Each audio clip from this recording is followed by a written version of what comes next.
I'm here at the MHacks Hackathon, and we're talking to a team that just built an application on Microsoft Azure. Ladies, please tell me your names. Janae Hoyle. Kristen Law. Abrobella. Zyla Foxlin. And tell me about the application you built.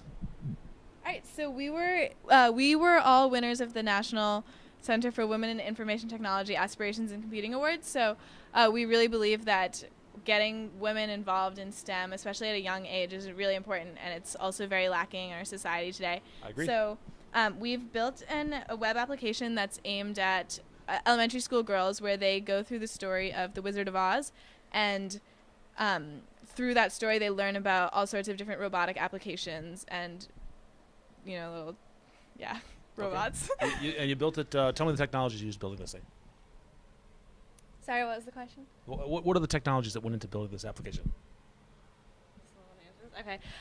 So we use JavaScript for a lot of the functionality throughout the website, and then we use HTML and CSS to do the actual static web pages, and just a lot of, what did you use? Photoshop and stuff for the graphics, and a lot of video editing for the videos that we took to demonstrate concepts to the girls. So there's a video. I noticed that you had some videos hosted online. Where are the whole videos hosted?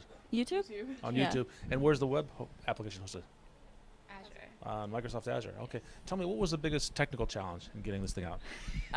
Biggest technical challenge for me was we used GitHub to share our repository, so that was huge. Those for merge me. conflicts. Yeah, merge conflicts, and also just JavaScript, because I did a lot of JavaScript. Excellent. Yeah. And you guys met through this contest? Through being the winners of... Yeah. Yes. Oh, tell me really quickly about that.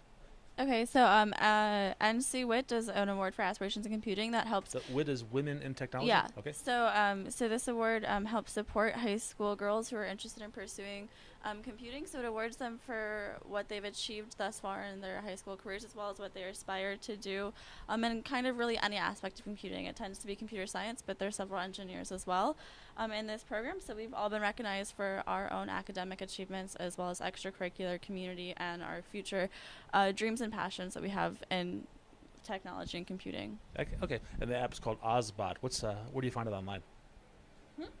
Where do you find this app online?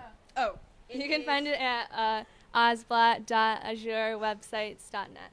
Excellent. Ladies, thank you so much. Good luck. Thank you. Thank you. Thanks. Thank you. I'm here at MHacks with the award-winning creators of Pong with Me. How you guys doing? I'm doing great. Yeah, what's your name? Thanks for having us. Dominic Davish. Haitham Maya. Akshay Chawani. All right, tell me about this game you guys built. So the concept of Pong with Me is based on the concept of human interaction with technology, using technology to build relationships with your friends, family, or even complete strangers. And so the concept of the game is to use your phones, smartphones, tablets, pretty much anything that has a browser and a gyroscope in it, to use that phone, that device, as a physical paddle, and to play Pong on a tablet or TV or practically any screen. That sounds a little scary. I'm picturing ping pong balls hitting off of my phone. Now it's all virtual, right? What? It's all virtual. All Tell me about virtual. the technology you guys used to create this thing. So the technology we used is we use something called Socket.io with Node.js. This basically allows us for virtually flawless interaction between the phones and the tablet or TV screen in the middle. It looks like basically it's magic. It's virtual magic. Everything is screeniness and everything looks perfect. And you have a client application as well, right? Something running on the phone? Yes, indeed. We actually do have a client-side application, and that application occurs when we basically, after we opened up our server port, that's when the client-side application is side-loaded onto the phone, and that's with that you can actually control the paddle. All right. What's the server you're using? The server we're using is Node.js deployment on a Microsoft Azure Enterprise server. Okay. This allows us to have high volume, very fast computational speeds. It was very easy to set up. It also is quite secure. So what we did is we deployed our Node.js server on the Azure cloud. And after we did that, we basically initialized the Node.js server, we initialized the Socket.io binary streams, and then whenever a client connects to our server, we basically open up a port. That port is dynamically generated into a website. that website is it's turned into a QR code, which is then rendered, which you can then take a picture of that QR code with your screen, and then it basically connects your phone with our server, and that enables the binary stream between the two. I see. Very cool. Can anybody play this game? If they're watching, can they go to a URL and start playing? Of course, this game is completely platform agnostic. As long as you have a gyroscope on your phone to allow it to tilt back and forth, you're good to go. How do they get started? Where do they go? They go to Pong with me at azurewebsites.net. Basically, it's a free platform. We put it on Microsoft Azure. You guys are going to love it. Take care. All right, great. Thanks a lot, guys. And congratulations on winning the best use of Microsoft technology here at MHacks. Thank Thank you. you. Thank you. All right, thanks, Thank guys. you.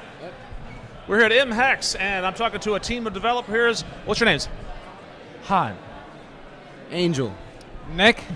And tell me about this app you built. Go ahead. The app we built was called Cool It. It's designed to help measure heat dissipation in different systems that include motors and transformers and power supplies. So we tried to make it as basic as possible for people who aren't fully educated in their system and would like it to last longer and to help avoid burnouts in the system. So we asked simple questions to help give us information that we can use in our calculators and our equations, and then we can provide you recommendations based on what you tell us.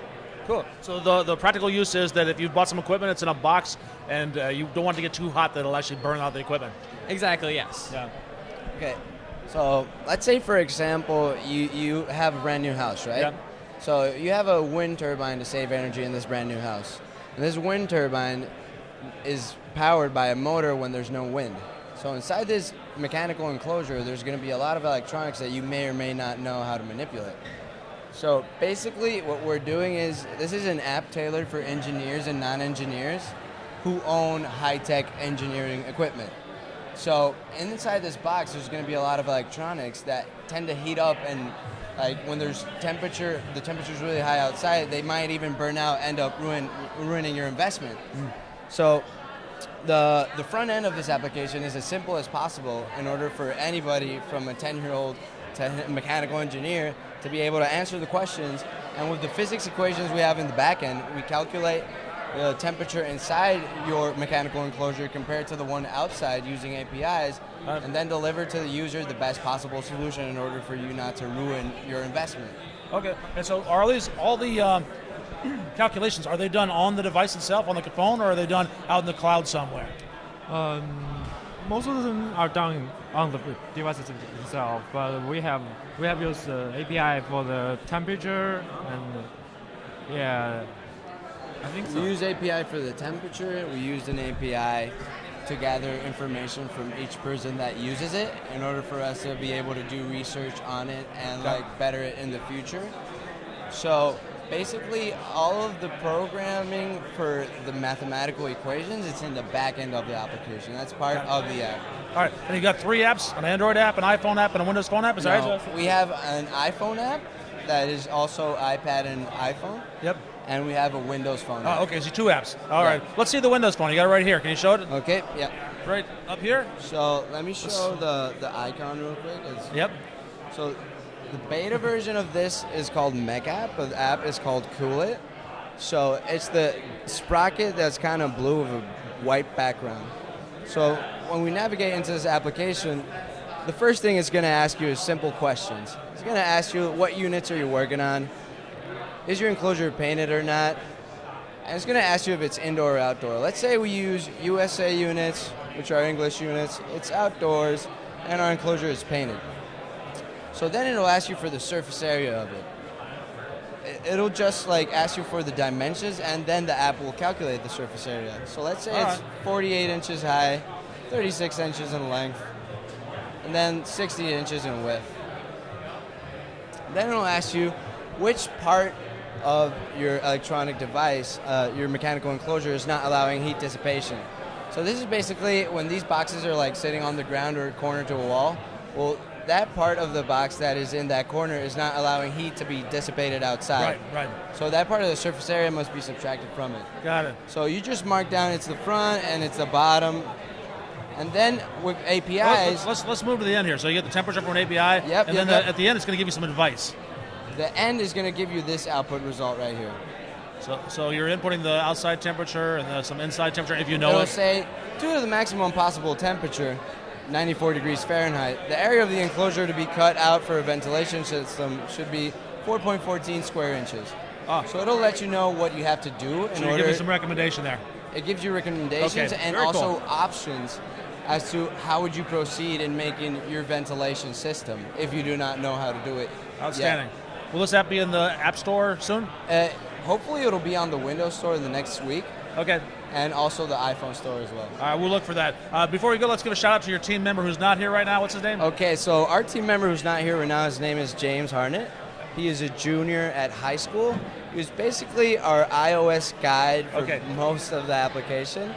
And a really talented young kid with a really bright future. And we were really glad to work with him at MHacks. We're all sophomores at Michigan, and we got to participate with a high schooler as well, and it was a blast. Awesome. Thanks a lot, guys. Thank you. We're at MHacks, and I'm talking with Thomas Reese. How you doing, Thomas? I'm doing great. How about yourself? I'm doing great. What'd you build this weekend? All right, so this weekend we built a smart connected smoke alarm, much like the likes that comes out of Nest at Google, except a tenth the price, that could retrofit any smoke alarm in the world. Now, what makes it smart? What makes it smart is that it's Wi-Fi connected. It's got several additional sensors on it that can track data, push that to the cloud, and then track that all over time, which gives you additional information. On top of that, anytime there is, we detect when the fire alarm starts going off. Okay, that's based the on garbage those. in. That's the fire alarm going off. Right. Once we have that, we then will send out a message using the Twilio API. Garbage out. Right. Which then will trigger any device that's been registered with that. And we have an Android, Windows 8, and iOS platforms. We're on all three. Okay, so your device is the information is coming in from the smoke alarm saying Right. beep beep beep, fire in the house. It's sending something to Twilio. Twilio was talking to the phones. Is that right. So we're using that to go through, regardless of platform, it'll still make it. Okay. All of the apps are native. Okay, but they're getting their information. So it's just relaying some message down to those apps. Right. A native app on each phone is going to pick it up. Right. So once it sees that there's an incoming message, it knows the phone number to expect it from. We're just going through one standard number. We could change that up in the future, but for us, it's a good way to generalize things. Okay, so I see the big use cases that I'm out at a party and all of a sudden my phone, I get a message on my phone, your house is on fire. Right. Is there more than that? Well, there's a lot more than that. All right, so the way that it works is when it gets the message, it immediately opens the app up, and then it will show you a page that says this is a false alarm, or how would I know if it's a false alarm? So it's for the user to input, or call 911, and then there's a slight delay so that it won't immediately happen in case you're taking it out of your pocket or whatever you're fumbling with and accidentally hit the wrong thing. And 3 seconds won't usually make the difference. On top of that, as soon as that's done, there's an option to select whether or not you're safe. So if you do happen to hit call 911 and let's say you're in the fire, entrapped, yeah. Right, then you want everyone else in your circle that's registered with the device to know that there's safe. And that can help firefighters, anyone, first responders. On top of that, when it does first happen, we have 2 rounds of contacts. So we have the first round, which would be family or anyone that lives in the home, and all of them get the notification, and all of them can individually respond. And then it will go into different modes depending on how the responses work. And then if someone does say there's a live fire going on, it will then forward them to call 911 and text all of the surrounding people, including neighbors and anyone else who may have had it. Very cool. You built 3 separate native apps, or did you use some sort of cross-platform tool? Nope, we used three separate native apps. We have 3 different people, each work on one. Okay. What was the biggest challenge this step? For the whole project? Yeah. For the whole project, I'd say that one of the large challenges was just getting everything to work. We had cobbled together a bunch of microcontrollers that we didn't get the best to pick from. Okay. So that was one, and then getting up and going on all different platforms. Each of the 3 guys that worked on it were all new to each one. So then the 2 of us that were a little more advanced and had done all of it before had to help pitch in and try to connect everything up and make sure that the API and everything was talking nice and fluidly between all of them. Excellent. Thomas, thanks a lot. Yeah, nice meeting you. I'm here at MHacks, and we're with a team here that built a cool app. Before we start, tell us your names. Akshay. Eric. NZ. Grace. Who's there? Tell me about your app. So essentially what we built is a Kickstarter for books. We really wanted to democratize the experience of being able to choose which books you want to see funded and choose which books you want to see published as well. Who's the audience for this? So the audience for this is any reader, really. Eric can talk more about who the audience is. Yeah, so books like Harry Potter, they're books that were turned down dozens of times by publishers. We want to make a market for those books where authors haven't been able to tap into the market yet, haven't been able to find a publisher to pick them up. So we let authors publish the first chapter of their book on our website. Readers get to read the first chapter for free.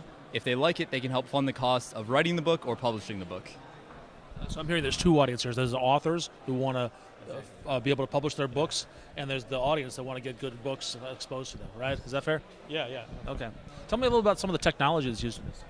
All right. So for the basic website structure, main website, we use HTML and CSS, and we have Grace over here take charge of most graphic design part, the user interface, and we have for the back side we have PHP. Right? No, sorry. We have Ruby on Rails, and we're hosting it on Microsoft's Azure platform. Okay.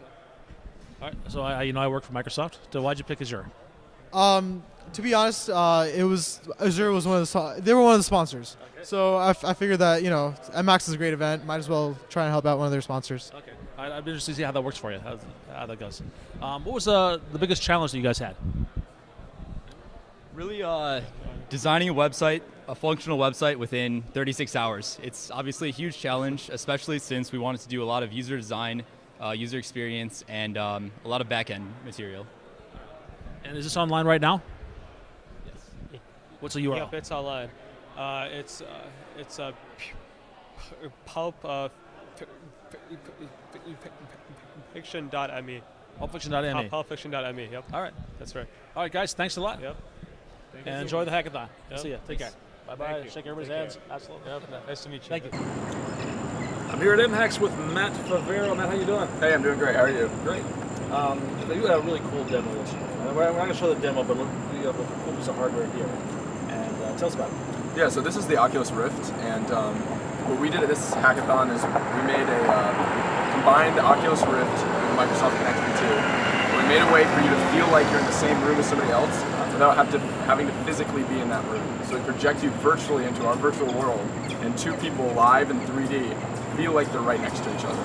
So the idea would be that I would have on my Oculus Rift, Kinect would be facing me, picking up my movements, and you would have yours on, but you'd be out in California. So Exactly. On a beach in Mexico.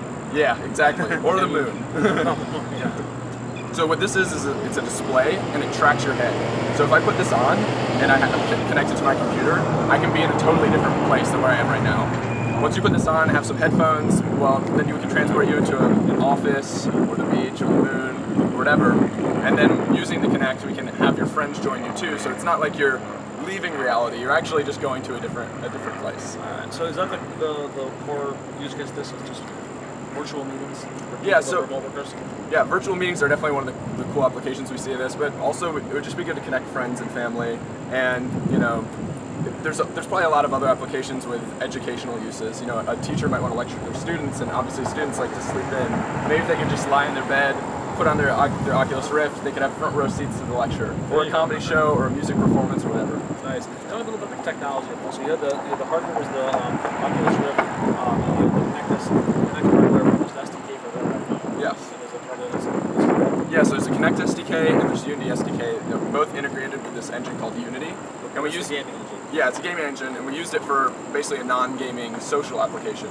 On the back end, we're using C# to write everything, and then we're running a Windows server so that when one person with one Kinect is sending their data and being recorded, it goes to a central server, which then forwards it to one other person or many people using the network protocol that we wrote. So it's not using HTTP, it's going over the web? No, yeah, it's using UDP, and we wrote our own protocol to basically send image and video and depth separately, send them over the internet, and then when they arrive at the destination, they are stitched back together. They make basically a 3D person that you can stand next to. That is hard. Yeah, it's very cool. So that's what we did it. Excellent. How'd you do at the hackathon? I saw you up on stage, you got the demo to the crowd. Yeah, so we were able to get into the top 10, and we got to demo it to 1,000 people or so. So it was really cool and great experience. It's the first big hackathon I've ever been to, so I like it. Congratulations. Yeah, I hope so too. Thanks a lot. All right, thanks.